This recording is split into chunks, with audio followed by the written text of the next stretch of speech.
it very My much. pleasure. Wow, what an introduction, Chuck. Thank you so much.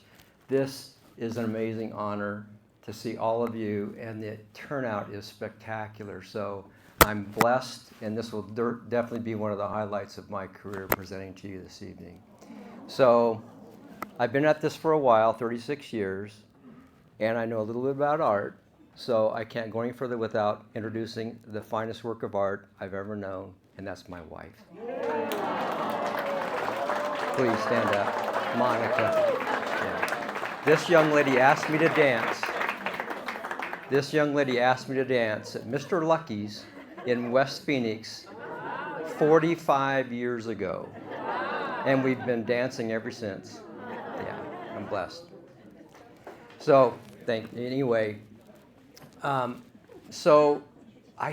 Chuck said, I have an odd background, but I've got a lot of information to cover. I have over 20 minutes, I think, or 15 minutes of just footage and stills. But the fun thing about tonight in preparing for it is I thought rather than focusing on the finished pieces, let's talk about what was behind the scenes and the inspiration for these pieces. And I guarantee you, if 5 of my friends were in this audience right now, they would leave the night thinking or saying, "You never told me that story. Why?" It's just something I don't talk a lot about, and I came across footage and photos I forgot all about. So a brief Reader's Digest history of my upbringing, which relates to tonight, is I was born in 1954 in Phoenix, like Chuck said. Father was an engineer, a brilliant engineer. My mother was an amateur painter, a very good amateur painter. So I grew up taking classes with my mom, thinking I was going to be an artist.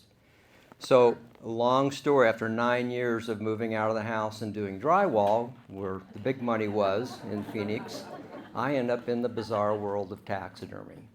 In 1982, Monica and I opened our first taxidermy studio, commercial studio. So it wasn't just out of the house, it was, and we starved.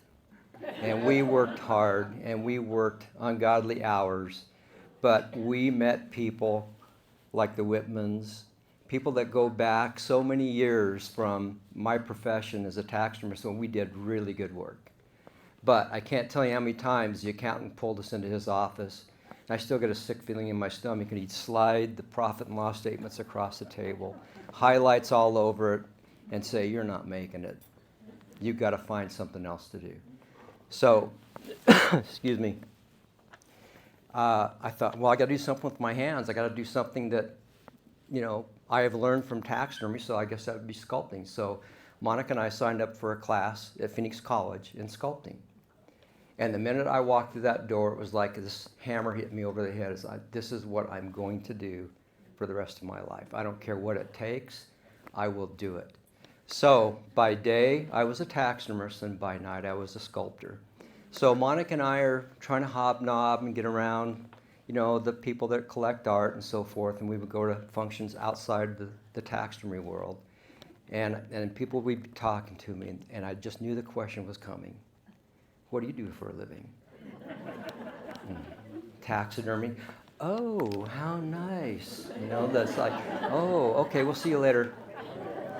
But I learned if I said taxidermy fast enough, it sounded like tax attorney. So then I would tell them, they'd say, "Hey, how do I shelter my assets?" I'd buy a taxidermy shop. That's a good way to shelter your assets. Anyway, so sculpting like crazy, get a few lucky breaks. I finally get an interview with Troy Murray at Troy's Western Heritage Gallery on the corner of Scottsdale Main Street.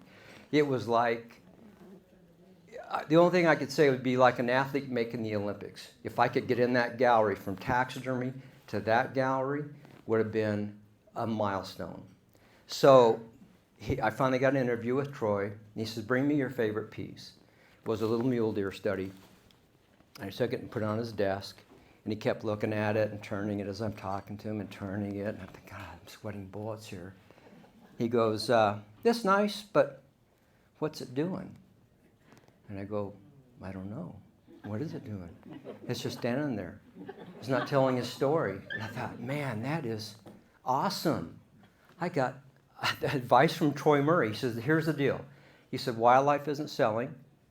He said, Western is where you want to go. You come back to me with 3 Western pieces as soon as you possibly can, and we'll talk.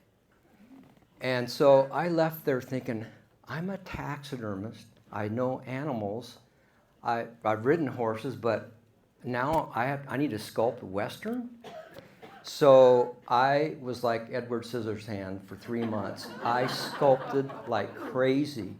During that time, Ken Payne, who many of you know, or hopefully know, had his own gallery, Mountain Trails Gallery in Sedona, had his own PBS show. Very few people knew this, Sculpting with Ken Payne every Sunday. So I was at the kitchen table sculpting Western pieces with Ken Payne. Well, here's the other thing. Troy said, keep it small because price points are really critical when you're an up-and-coming artist. You've got to have price points less than $2,000. I said, okay. So I sculpted like crazy. I got 3 pieces done, and it was a turning point in my career. He took all 3, and I have one of them here tonight. This little guy here changed my life. That was my first Western piece, my first human figure, and my first horse. So, and his face is about as big as my little fingernail.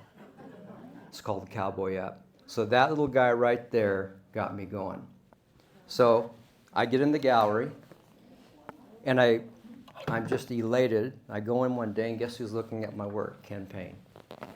He's standing there looking, and I go, oh my God, that's Ken Payne. So, and I'm pretty shy, actually, so I thought, I'll get up the nerve, go introduce yourself. So I did, and he goes, show me your work. And I said, you're looking at it. He goes, give me your number. And I said, okay. Gave him my phone number, and 2 weeks later he called and said, I have an offer you cannot refuse. I will pay you X number of dollars a month if you come up here and be one of my 3 artists in my 3 galleries, and I'll guarantee you this much money a month. If your sales don't exceed that, I'll pay you. So overnight, we shut the shop down, sold our house, bought a house, and I became a full-time sculptor in Ken Payne's, one of the 3 Ken Payne galleries. And he never had to pay me. The sales were so good, he never had to pay me a dime. So that brings us up to, thank you. So that's my Reader's Digest version of what leads to tonight. So anyway, so we go back, let's see. We'll go to the next frame. Is that working, Hugh? Oh, here we go. This is me as a starving artist. Yes. So all those years, now my mother was a painter, as I said, and I can't go back on this, I'm sorry, but one of her paintings was in that booth with me. So we were trying to sell her paintings as well as being a taxidermist. So how do I approach sculpture? Is the same way I did taxidermy. It started with a skeleton. So I started developing my own armature systems that started like this, and then we would add the bones. And then what I did was, if you look closely, there's joints where the leg joints were. I made these articulated skeletons that bent where the legs actually were supposed to bend. And then I would sculpt the bones, and then I would flesh the top of that. This is a domestic dog that I was doing for a friend of mine. So this is an armature for an eagle.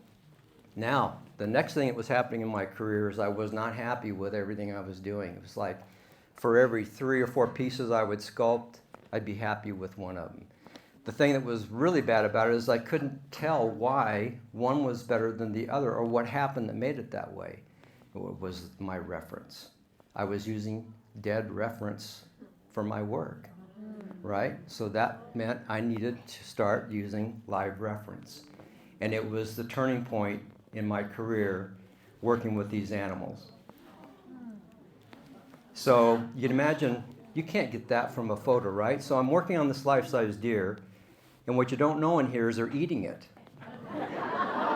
Yeah, I always knew deer were goats, but these things were eating my deer. And we all know what this is, one of our favorite little creatures. This is Petunia. Petunia was raised as a pet illegally by somebody in Scottsdale. The Game and Fish got a hold of her and started rehabbing her. And the lady that was running the rehab center said, Ken, I know you want to do a javelina, come on down. So this was my little girl. She would get on your lap. Oh, this is another friend of mine. Yeah, yeah. So this is Brutus, we're going to talk about in a minute. But if I'm trying to convey movement like this, I can't do that from a photo. And if I didn't know taxidermy, I wouldn't know how to get that kind of movement in my work. That piece won first place here at the Mountain Oyster Show a few years ago. And then this Noble Express, the second winningest Arabian horse in American history. But to get that strength and movement, I can't do that from a photo. I flew to Michigan to work with him. If I'm showing expression like this little curiosity on this little cub, I can't do that unless I've seen it. You know, I couldn't do that from a photo. Love Gone Wild is the name of this one. We'll cover a little bit more. But the point is, I'm trying to capture personality and emotions. This is called anticipation. Yeah, and he is anticipating his next meal for sure. So back to the deer. So here they are. I've put weeks of work into this, and they're eating my piece. And so I'm pushing them away, and finally I'm trying to get it out of their mouth. I'm trying to get the clay. I thought, I'm going to poison these deer, and then they'll never have me back again, right? So anyway, they kept doing it, and I thought, you know what? I'm going to leave their tooth marks in here. That's what I'm going to leave. They signed it. So when I casted that piece with those gnaw marks all over the piece.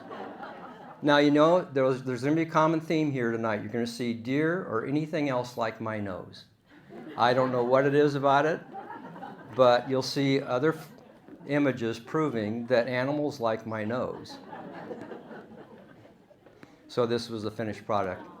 And they're bite marks you can't see in this image, but they're bite marks. Now, bison. Biggest bison, to this gentleman's knowledge, in captivity, 2,600 pounds. His name was Tatanka. And what you don't see here is he feeds him whole loaves of bread. So he says, Ken, just go over to Tatanka, take a loaf of bread, smash it as small as you can and give it to him, and he swallows it like a pill. He was immense. So I wanted to sculpt him, but I didn't realize that this bull was a celebrity in Layton, Utah, and the paparazzi showed up. Now, so I'm trying to sculpt this thing, and I'm getting, talked to and interviewed and so forth. Well, the material we use is wax, and when it's 20 below zero, like it is right now, you don't move it. So I put all the paparazzi to work and gave them clay to put it under their armpits to keep it warm. So anyway, I ended up sculpting this bull who was absolutely fantastic, a great model. And then look at the size of this thing. He is just human. Now, we were taught in college when we took our course, take a photo home. Can you imagine trying to capture that animal with a photo? And when I'm feeding it, it's breathing on me, it's licking me, I'm holding it, and now I'm sculpting it. And this is called Snowdrifter. So that came from Tatanka. Now, in 2016, Congress actually did something good. They passed the National Bison Legacy Act. They made the bison the national mammal. And it's weird, very few people know this. So along with the eagle being our national bird, rightfully so, the bison is our national mammal. And in this piece, I wanted to convey the history of the bison. So we have the wagon wheel for the pioneers.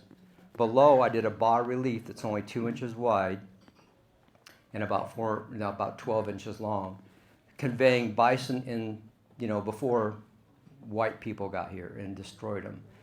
And then there's a close-up of it. They're coming from the mountains, just numerous bison. So now that's a patina, but I want to show you something, if I can. These panels here are the same panels, but you can see how much different they look with a patina. So those panels were under that piece to show the history. The next side is when modern man came along. Let's see here. And the railroad, and shooting them from the... Now there's 28 bison in that photo. You can't see, but to the right of the engine there is a little herd, and those things are about the size of the, pencil lead cut. They're little tiny things. Anyway, that's the backside. There's a Sharps rifle in there to convey the hunting, and a portrait of Buffalo Bill Cody on the right and a bison skull on the left. It's the fastest selling piece I've ever sculpted. It's gone. Now this really happens. Now you imagine, wolves test the strength of their prey animals by chasing them. But sometimes they don't judge what they're chasing properly. So you imagine a 2,000-pound bison in its prime thinking, no, you're not doing this today. So this is called expect the unexpected. This piece is called Quiet Thunder, another wagon wheel piece to convey the plains, pioneers, and so forth. But I kind of thought that Quiet Thunder was a good one for this because they look so passive and docile, yet they can run 40 miles an hour in 5 seconds. They're powerful.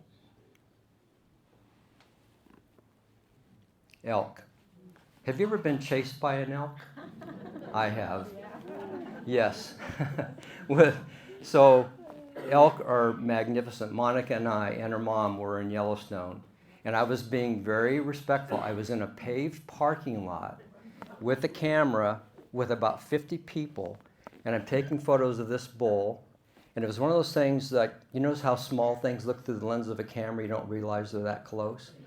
All of a sudden I hear people say, watch out, and I see his eyes roll back in his head. I put the camera down, and he's from here to the wall, and he's coming after me. He jumps over a rock wall, chases me through the parking lot, through cars, and everything else. My mother-in-law, thank God, dived into the car, and all I remember was a Volkswagen. He was on one side of it, and I was on the other, and his horns were coming over the top of it like he wanted to get me. And I thought, oh my God. So I didn't do anything wrong. Anyway, so I'm standing there, and everybody's going, do you see that? And they said, watch out, here he comes again. So he came back for a second round and chased me around the car again. Yeah. His name was Charger. That was his actual name. Yeah. So elk fighting, oh my God, they're just so powerful. This is called vital ground. I've seen this happen. My wife Monica and I were up, I've called a lot of bull elk in during the rut. And we had 2 friends that were joining us, 2 ladies that were joining us one morning. And we got up at 2 o'clock in the morning. We drove and we got to this big meadow. And I had a bugle and I got an answer. And I thought, okay, there's a big bull over there. So we kind of moved closer. And all of a sudden, this bull came around this meadow through the juniper trees, coming right at us, bugling. And the gal with us had just had a hysterectomy. And she says, Ken, I can't climb a tree. Yeah, she had a hysterectomy. Is he going to get us? And I said, I don't know. I'll try to tell him. So that's all I could do. So anyway, so this is the biggest piece I've ever sculpted. It's almost 11 foot tall to the top of its horn. It was a commission from a smaller piece. A gentleman wanted it this size. I did an edition of 18 of this one. It's called High and Mighty, and it sold out. So they're all over the West. There's a couple in Arizona. This is one of my clients' backyards with the Tetons right there behind it. Okay, here's Noble. What an amazing animal this creature is. He's still alive, thankfully. So this client flew me in his private jet all the way to Michigan to meet Noble Express and start studying him. That face is amazing. So I can take measurements, I can study him, and start working on my armature. And then I go on the paddock with him. And so an Arabian stallion is a pretty wild animal. I mean, they act like a gazelle. They're just light-footed and they're spirited. So the handler says, I don't know if you should go in that stall with him because he's pretty rambunctious. And I said, okay, well, let's see what happens. So I got in there, and then he and I fell in love, and this is what happened. I couldn't sculpt because he kept standing between me and the horse. I couldn't sculpt. He was jealous. He was jealous of the sculpture. Look at that face. Yeah. Amazing, amazing creature. Yeah. So there he is. So the client was so happy he bought 7 of these pieces. Noble Express. Just a majestic, one of the most amazing animals I've ever worked with, without a doubt. Okay, and here's our little Petunia.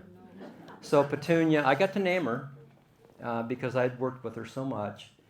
But she would come in there and she would make these little puttering noise. She'd roll back on her back, and you'd rub her belly. Her little pink tongue would stick out, and she'd make little puttering noises. Wanted in your lap. Gave me kisses constantly. And there's the nose. Again, I told you, I don't know what it is, and there she is in bronze. She's almost all sold out. So moose, I spent a lot of time in Alaska.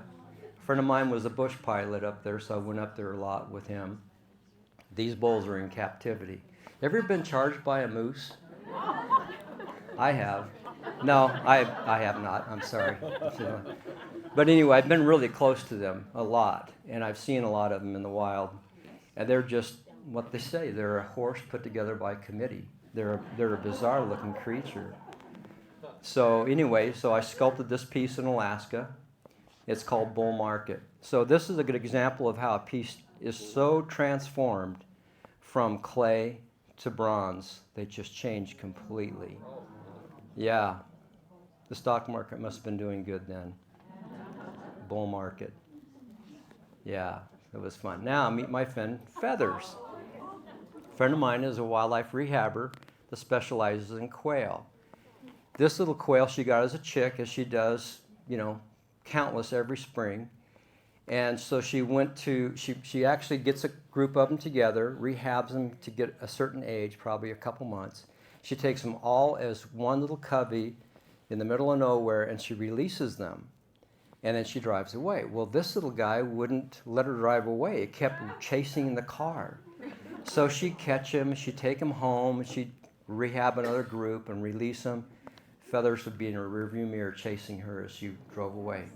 3 times she tried to release him, and he wasn't a quail. He was a human.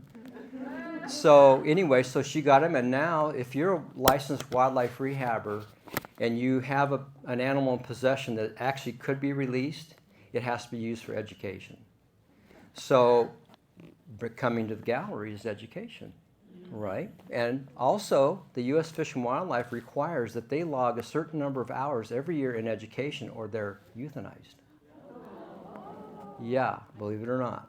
So he got his education, a lot of his education hours at the gallery. And also, Monica got a raise because I was paying that quail more than her. Yeah. She said, you pay that quail more than me. So anyway, he was a model for several of my quail pieces. This is one called Cheap Transportation. He's there on my shoulder. When I would leave the room, he would fuss. And if you could see in that bowl, I would bring him, he would only eat romaine lettuce. No iceberg. Okay? He loved red wine, coffee with cream, and his version of crack cocaine was a poppy seed muffin. And as they say, what goes up must come down. I mean, he made messes everywhere. But he was my buddy. He would fuss if I left the room. I could hold him. I could spread his wings. I could do all kinds of things with him. This is another piece that was made to hang on the wall. It had 5 chicks on it when it was all done. But here he is, He lived to be 9 years old, which is great. This is called Cheap Transportation. Okay, and this is him flying. This is called High Rise. Joe has this one. This one sold out recently. But here's a good point. Bronze is a heavy, clunky medium. To make it look like it's flying, you have to really pull some strings and elude the viewer so you can hide the fact that it's a heavy, clunky medium. So I'm known for suspending, like the tip of the left bird is just touching the back of the middle bird. The tail on the upper bird is just barely touching the left wing of the middle bird, and that middle bird is holding all that weight up. So this is, I think, where my dad's engineering blood kind of pays off a little bit, because there is a lot of engineering in this. Not only do I have to figure out how thick that bronze has to be to hold each of those birds up, I have to figure out if it's going to balance. It could tip over. If it's top heavy, it'll fall over. So I love the challenge of trying to convey flight. These are 2 bobwhite quail. Again, the upper bird's barely touching the lower bird. And this is one of the best patinas I think I've ever seen. It's amazing. Okay, back to the Wildlife Rehab Center. Don coyote, lemurs, peacocks, crowned herons, lemurs. I mean, that's a wallaby. But here, on this particular day, I'm doing an owl. So a lot of people don't know that our common armature material is just basically store-bought hardware material. It doesn't look very happy, does he? But everything is flexible. So in this video, I'm using annealed aluminum wire. And the concept being I have to sculpt as fast as I can, and I have to be able to move that piece to capture the movement I'm seeing in the bird. So now what I've done is I'm building the bones for the wings. So now if I want the wings closed, they're there. If I want it flying as I sculpt, there it is. That's the flexible armature that I use. So this looks a little alien here, but you'll see how I start. And then you'll see how it ends up a little bit here later. Now it's still flexible, I can move it. If that owl hits a certain position, I need to be able to move it fast, and I need to be able to memorize the position of that bird. So this is about 3 hours into it. I even make my own tools to give me the texture that I need. Okay, so this is a quick draw. Now this, to prove I'm crazy, every year I do what I call a quick draw at the gallery, where I bring in a wild animal from one of the wildlife rehab centers to the gallery, and I sculpt it as quickly as I can in an hour and a half. So the Salvatores have been part of this before. They've seen it. It is absolutely nerve-wracking. So this particular owl, his name was Hedwig, was a model for several of my owl pieces. So in an hour and a half, I got to work again like Edward Scissorhands to create something that resembles that owl. We have a barn owl I did last year. He was amazing to work with. Again, quick draw. So now I've got to entertain people for an hour and a half and try to sculpt something. So here's Rise of the Hunter's Moon. These are life-size owls that came from one of those quick draws. It's probably about a 110-pound piece. It's huge, really, really big. Now this is bookends, words of wisdom. Now, so the joke is from one of my friends. I made the one on the left, the female, which is a little bit bigger, calling to the male. But my friend said, no, she's saying, did you take out the trash to the male? And the male, if you lifted his wing, would have a beer and a channel changer under his wing. So anyway, I liked his story better than mine.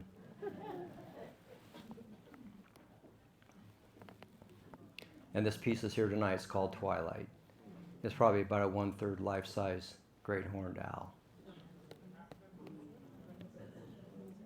This one is called Moon Shadow. It's about a half life-size great horned. It also sold out. Now eagles, boy, talk about a hard animal to get your hands on. There's this thing called the exploitation law. If you have an eagle in captivity as a wildlife rehabber, and I as an artist want to hire you to let me get to your eagle, you can be fined and thrown in jail for what they call the exploitation law. You cannot profit, and this is actually a good law, you cannot profit from having that eagle. If you do charge, it has to go to a nonprofit like a wildlife rehab center or the Peregrine Fund or something like this. So I got a hold of this guy. He was in California. I knew he had a live eagle, a flying, and this eagle could fly. I was trying to figure some way of getting access to this eagle. And he said, you know, I've got to go to Phoenix for a demonstration. I said, oh, you got to drive through Sedona, right? Yeah. You need a place to stay? Yeah. You stay at my house? Sure. So he stayed at my house. And this eagle stayed in my studio. And I stayed up for like 3 nights working on him. And then I started a piece. But it's, again, here, you know, working with, you know, tape measures, building the armature. Man, I studied this eagle quickly, and I built this horrible piece. And I worked on it, and I worked on it, and I thought, okay, the only thing I like is the face. I tore it apart, went back to the eagle, took more measurements and more measurements and went back to the piece and finally finished it. And it taught me a lot. Be tenacious about this, and it made the cover of Southwest Art Magazine. Yeah. Yeah. Yeah, there it is. Thank you, Chuck. So I was flabbergasted. They were doing an article, and the editor called me and said, are you driving? I said, yeah. She said, pull over. I got news for you. And it was an amazing honor. So anyway, it taught me to stay tenacious. This is a current piece called Glory that's in the gallery. It's also designed to hang on the wall. It's hard to describe, but it does hang on the wall. This is called Spirit on the Wind. The CEO for Harley-Davidson commissioned me to do it that big. So it's almost 7 foot tall with the base. Yeah. That one, I had an edition, I think, of 15, and that one did sell. This one is much bigger than it looks in the photo. It's probably half life size. It's called Blue Horizons. Now, herons. I do like herons. They, as an artist, you can't ask for a better subject matter with all the plumes and the beak and the way they pose. This is called Blue Rain. And this is the most award-winning piece I've ever done. It's called The Blue Heron, but it won Best Sculpture of the Western Artists of America. It won People's Choice, and it won something else. I can't remember. But anyway, that shows you the scale. And I'm obviously dating myself. This is how I got gray hair working with animals, right? So Flying Pheasant, another example of a great patina. It's called Frequent Flyer. Now, meet, what was his name on it? Goliath. Oh my gosh, how could I forget Goliath? Okay, Goliath lived in captivity at a wildlife rehab center with about 10 other ravens that had injuries. And they said, if you want to sculpt Goliath, bring him night crawlers. He loves night crawlers. So I said, okay. I go back down there, I get the night crawlers, I set my sculpting stuff up, and he comes, kind of strutting over, and he acts like he can't reach it. And I stick my finger further into the fence, and that big old beak just laid my finger wide open. And so anyway, I didn't realize how sharp their beaks were, but you'll see what happened next. He walked away strutting, showing his friends. You see what I just did to that stupid human? So that was his look, and it was worth almost getting stitches to get Goliath to pose for me. So I do love to do birds. Now I was listening. This is one where the title came before the piece, because I was listening to something on NPR about the fast food industry, and I thought, oh man, fast food, that's a great title for a piece. Then ironically, I got access to this Roadrunner, and I created this piece called Fast Food. It was also one of the fastest selling pieces I've ever done. Okay, these wolves were in captivity in Idaho, and they were part of the sawtooth breeding reintroduction pack because of their diverse genealogy. So I worked with these wolves quite a bit. And one thing I learned about wolves is they're not aggressive. Well, I haven't experienced any kind of aggression. They are mortified of people. And even though they've been around a lot of people, the handlers, you move fast, they run. So they're kind of hard to sculpt, and they don't stop. They're always moving. Beautiful faces. This wolf inspired a piece. This is the wolf I brought to the gallery, which is another story I'll tell you in just a second. But anyway, this is another wolf I brought to the gallery. This is Sarge. I sculpted him. Now, I had another bright idea. Let's do a quick draw, but let me do a life-size bust of a wolf, life-size, in an hour and a half. So I find this guy in Phoenix. He's got two, what they call high-content wolves. You cannot tell them from a regular wolf. I hire him. We advertise it. Everybody shows up. The wolf shows up, and he crawls into the truck and hides. So for an hour and a half, he's under that red truck. And I'm trying to imagine what he must look like, because all I have a view is his butt. Anyway, this is another piece. This is called The Howling Wind. Client just recently saw this piece, which had sold out, and they commissioned me to do that one. So this one's currently at the foundry. It's over 5 foot tall. This one's called With Age Comes Wisdom, which was a life-size wolf that I sculpted in Idaho. Yeah. So this was the wolf that hid under my vehicle. So after I sculpted her lying down like this, about 4 months later, she had pups. So then I went down to Phoenix, and I sculpted her little cubs, and it's called Den Mother. 2 running wolves. That was a large piece. It was almost half life size. This one is called From Here to the Horizon. Again, I love to convey movement, and you can see I'm suspending that lead wolf just by 1 foot. But I've got structure underneath there to hold it in place, and its tail is touching the middle wolf. So this is how we elude the viewer to think it's suspended and try to convey movement. Life-size coyotes, desert silhouettes. You have access to a lot of coyotes over the years.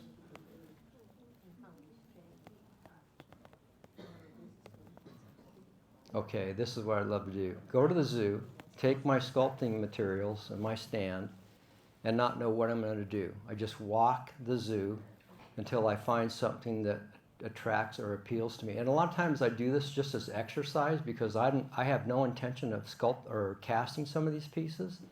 But today was this African lion. And what you can't see on this is there was a female involved that kept courting him all day long. Look at that face. Isn't that amazing? So then I start, as quickly as I can, building a platform. And then I'll start building the armature. But the female involved in this just kept courting him and rubbing. And I thought, God, I see if I can capture this thing. So I start working with him, and I happen to have a videographer there, as you can tell. It starts to take shape. That's probably about an hour and a half into it. And then this is where he roars, but you can't hear it tonight, but he roars, and I think, what an amazing creature that is. So what I did, now you can see the female, I've got her in there. This is it. It's called The Power of Love. And I did it all in the field. I did not do any of this in my studio. I did not want to ruin the spontaneity I captured.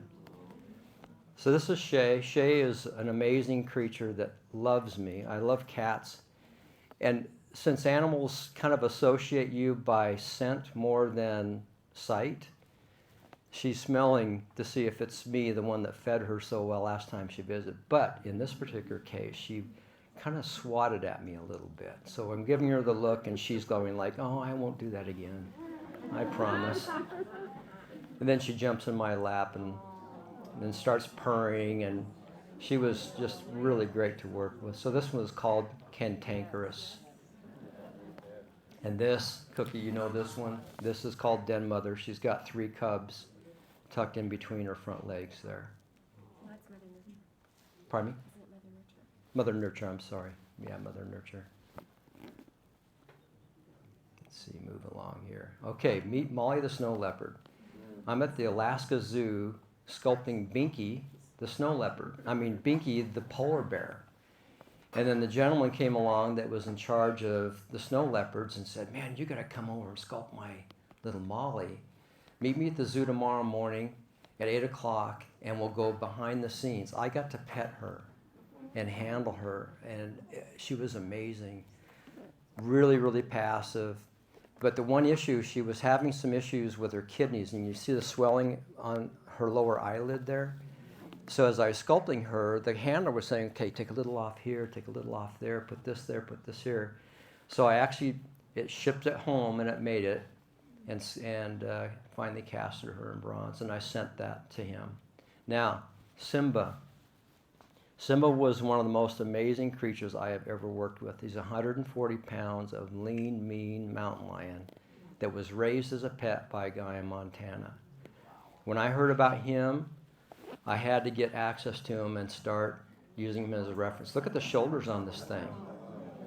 So the guy that had him, and he had a female, this is an 18-day-old cub, and it was funny. It would sit there and sleep like that, and then it would wake up and look at me and spit at me, and then go back to sleep. Like, what are you doing? Well, it feels pretty good, and then he'd spit at me again. But anyway, I love cats, and that experience was amazing. Now, get this from a photo. If you're a sculptor, are you going to get how that animal feels, how they move, the expressions on their face? So I can touch the animal and touch my piece at the same time. I can feel how the muscles move, the skeleton, everything. And what you can't hear, he's purring. He's actually purring. The shoulders on that thing. And the feet. So here my goal, I got to pause just for a second. So there's a backstory here. Casey Anderson, the host of National Geographic, all the Nat Geo shows, was the man that was responsible for getting me access to these animals. That was before he was discovered. An amazing man. And I flew in a videographer friend of his from Hollywood to film all this. They worked together and put a film together and went to National Geographic, and that's what got Casey in to National Geographic. Not this footage, but footage they put together. So having access to the animals through Casey Anderson and having his videographer was a godsend. It was total fluke on my behalf. So I asked Casey, who's handling this cat, I said, do you think he'd mind if I squeezed his paw and showed everybody how big his claws are? And he didn't. He let me do it. Now, I watched him use those claws on Casey Anderson about an hour after this happened.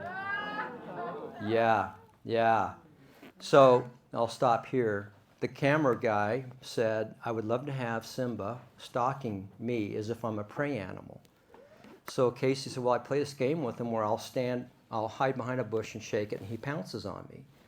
So he said, Ken, take him off camera. And so camera guy's here, Casey's here off camera. I let him go, and after the third time of doing that, Simba snapped. And he tore into Casey. All I heard was a scream. I came down, and I remember hearing the sound of clothing tearing. And Casey had a lanyard of pepper spray right here on a little lanyard. The cat's mouth is here. He's got the cat by the throat. Front claws are dug into his shoulder. His hind legs are coming up his legs, just raking him open. And he's saying, get this pepper spray. So I'm trying to reach between them, and they're spinning around and all this stuff. And anyway, thank God the cat just composed himself, let go, sat down, and just gave us the fiercest hiss I've ever heard. And then Casey said, he's standing there with shredded clothes and blood, and just said, act like nothing happened. Let's get the leash on him and back to the vehicle. And so he walked like a dog right back to the vehicle. No big deal. Well, what it was Casey admitted it was his mistake. He was triggering all the hunting instincts that cat had. He was getting grumpy with us, making him do this, and he snapped. And he recomposed himself. And I swear the attack didn't last more than 20 seconds. And it was amazing. So now, as an artist, you're thinking, okay, I just squeezed his feet. I just looked at his claws. I felt his arms. How's now all that attacking going to influence my work? It showed me how that stuff works. And it's fast and it's powerful. And it changed my sculpture of that piece big time. So this is Simba in clay lying down. I had a client that saw that and wanted it bigger. This, thank goodness, was right when we were shut down for COVID. So I decided to do a live stream on the sculpting process and enlarging Simba. So that's the armature. And you can tell this is a big one. This is 25% larger than he actually was. Now I'm sculpting the skeleton. Again, this is taxidermy. So if I have that skeleton as a blueprint, as I go through these pieces and I know where the origin and insertion of the muscles are, I can't go wrong. And it's all flexible. And here he is. all done in bronze. So we did an edition of 20 of this, and it's halfway sold out in 2 years. This is a little mountain lion cub. Now, if you have to look, see the feather missing in its tail, in that bird's tail? Well, it's in his mouth. This is called Meanwhile Back at the Den. So I kind of had this vision of a mountain lion cub back at the den, bored, mom's off hunting, and the scrub jay comes in to scold it, and he gets the feather. And there's Simba again in bronze. This is a 7-foot tall version of Simba. This also sold out. Now, bears. This is a scenario that would take place every year. I don't know if any of you have been to Arizona in Williams, but it's a fantastic wildlife theme park. You can drive through.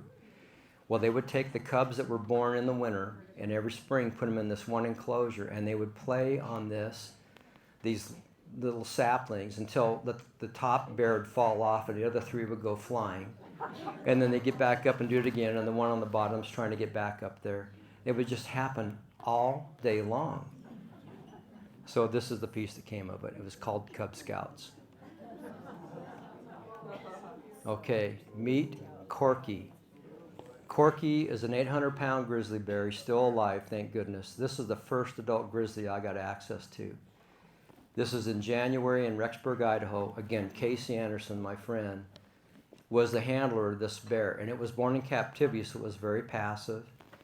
So I get up there and I start sculpting him. And I'm fairly happy with what I'm doing. And again, it's cold, so it's hard to sculpt. That's the piece I'm doing. And Casey says, "Would you like to pet him?" And I said, "God, yes." So he said, here's what we're going to do. You can get behind me, and we're going to walk up to Corky, and you're going to reach around me as if it's my arm and let him smell your hand. Okay? So I did, and this is what happened. He started nursing on my hand. So Casey said, "Oh, you're fine, come around." That's a sign of acceptance in the grizzly bear world. So then I could touch and handle him, measure him, and then while he was doing this to me, he exhales on my hand, and I swear it was like a draft horse. The volume in that animal's chest was astonishing, and it made me see how big his chest was. Without him breathing on me, I wouldn't have seen it. I felt it. That sensation changed every bear piece I've ever done, because what I had sculpted prior to this was very weak in the chest because that bear breathed on me. This is him again in the next spring, and went back to continue working on him. This is a rare opportunity. Now, this is meet Coco. Coco is a female, and in the bear world, you never try to imprint or tame or do anything with a female bear.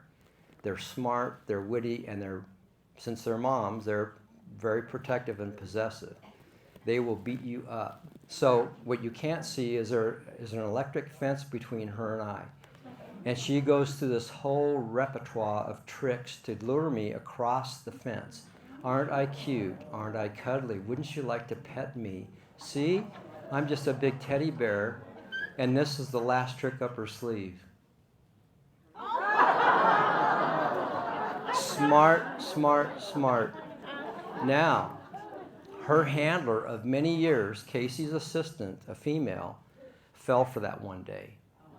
And she got beat up big time. In the process of getting mauled, she survived. She got out of the enclosure and is roaming the streets of downtown Rexburg, Idaho. Casey is trying to take care of the gal, the handler.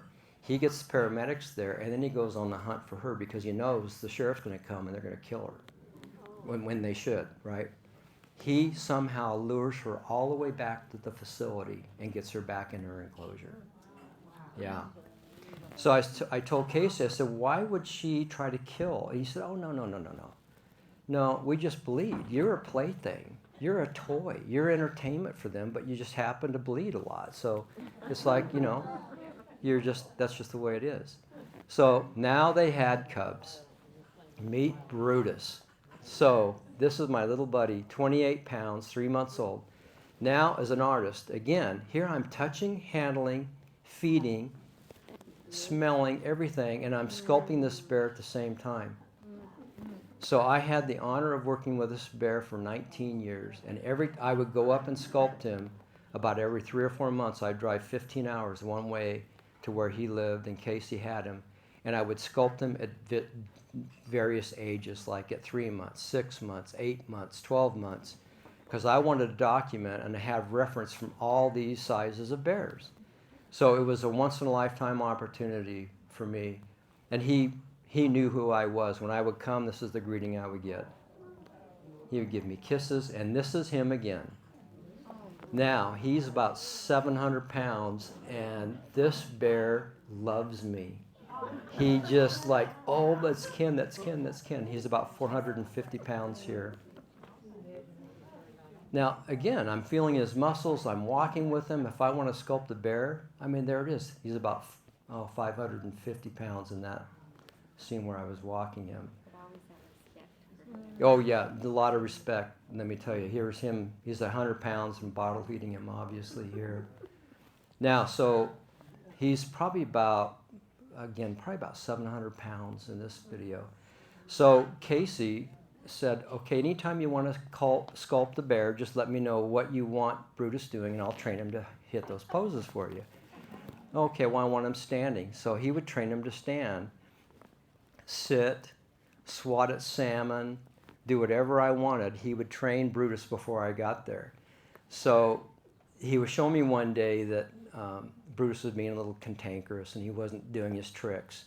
And Casey walked out and he had this bag of gummy bears, okay, like a 2-pound bag of gummy bears.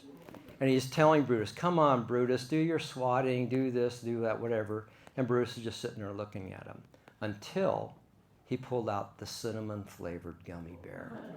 Brutus starts drooling, bellowing, and goes through his entire book of tricks just to get that one little tiny cinnamon gummy bear. So that's what he's doing here. He's luring him with cinnamon gummy bears. I want him snarling. He'd snarl for me. Standing and snarling. That reference was invaluable. Touching his chest, touching his arm, everything. And then right behind me, you can't see, I'm sculpting him standing in that position. Swatting for salmon. There he is. They're extremely smart. They are really, really smart. This is the piece that came of it. This is called Bear Market. This is a study of Brutus in his summer hair in clay. Now, who knows who 399 is? The famous 399 bear. Yeah, most famous bear in the world right now. She is 27 years old, I think. Has had 18 cubs. She lives in Grand Teton National Park. 2 books by Thomas Mangelson now about her, and this is a commission that a client had me do of when she had her second set of quadruplets. She has an extremely high rate of success raising her cubs because she hangs around the high tourist traffic areas where males don't like to be, and the males are the number one predation on the cubs. So she is smart as a whip. Yeah, so this is her again, a different angle. But if you do, look her up. It's worth. This is called Slippery When Wet. This is called Current Events. Remember that standing pose that Brutus held for me? And that's Brutus at 9 months old. This is Making Ends Meet. That's Brutus at various ages is what it is. Fishing for salmon. I've seen this scenario so many times in Alaska from a distance. And that's kind of something else I want to point out is if I'm, just imagine spending your lifetime as, a young adult in the woods looking at bears in Alaska like I have at a distance through your binoculars, and then all of a sudden one day you get to meet one. And that's how it felt with Brutus. It felt like meeting, or his dad actually, Coco, a movie star. Because you watch them from a distance, you can see what they do, and now you're actually petting them. Yeah, so now this is called First Year of Many. Now, this one is called knot, K-N-O-T, knot this time. See the knot he's looking at? Well, there's a squirrel escaping into the left. He doesn't see. He thinks it's going to come out of that knot hole, but it's not. Yeah. Yeah. He's looking, but it's not coming out. I've seen this scenario in Alaska, and that's a rat, my friends. That's it. Thank you. Thank you. Any questions? Anybody has questions? Questions at all? Do you supervise the foundry process? Are you involved in that? Oh, yeah, I can. Yeah, absolutely. So it's called the lost wax process. So what happens is our original is made out of clay. As you know, it's like a wax-based clay. A rubber mold is made of that. In fact, I can show you here. So a rubber mold would have been made of this in wax. Now, if you can imagine a two-part rubber mold dividing this piece right in half, is put together, and then molten wax is poured into the mold. So the wax then cools, they peel the mold off, and now you have this exact replica in wax. They then dip the wax into a liquid ceramic, which is almost like a plaster of Paris. It encases that entire wax, very thick and hardens like stone. When that happens, they heat it up. Now the wax melts out of that ceramic, leaving a negative that they pour the bronze into. That stage of where they burn the wax out is why they call it the lost wax process. So now your bronze is trapped within that ceramic. They have to bust it off to expose the bronze inside. So then every time you make a piece, go back to the rubber mold, make a new wax part. It goes through all those steps. They claim 32 steps, but there's a lot. Then, in many cases, they're cut into pieces like the quail that Joe has. That's cut into like 20 pieces. So they'll cast all those pieces separately, and now they have to weld them together. So now you have a big old weld going right through your texture that the foundry artisans have to grind and match your texture so you cannot see that weld. Then they heat it up to about 400 degrees, which opens the pores of the metal, and they start applying these nitrates that oxidize into the metal. So it's not a plating or a paint or a coating, it's an actual etching process that goes into the surface. That's why you can touch and handle them, because it just gets better with age. So many artists, and I can't say enough about the foundry artists, I could not do it without them.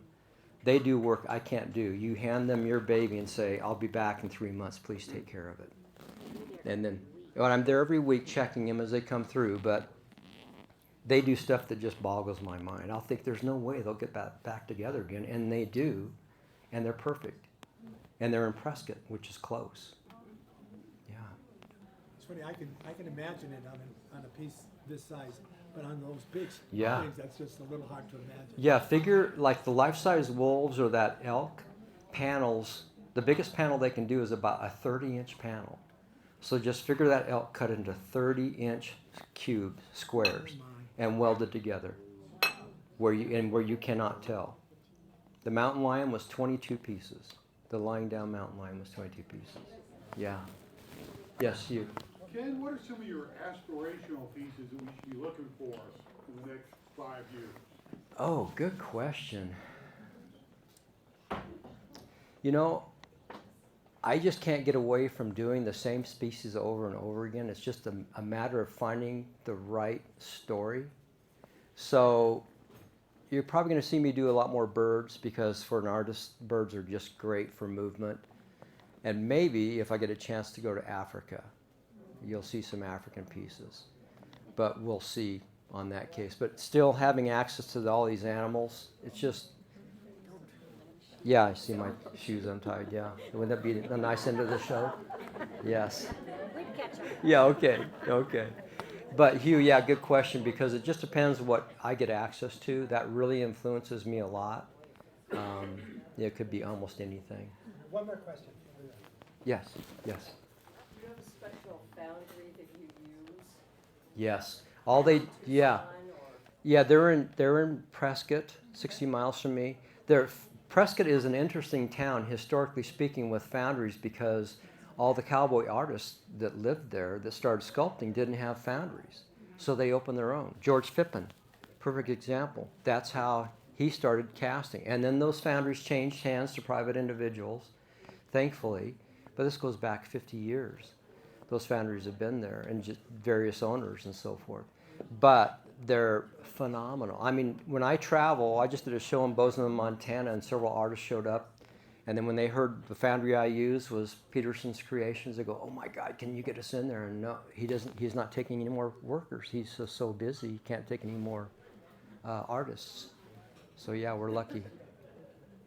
Well, how about a big round of applause? Oh, thank you guys. This has been a real honor. Thank you.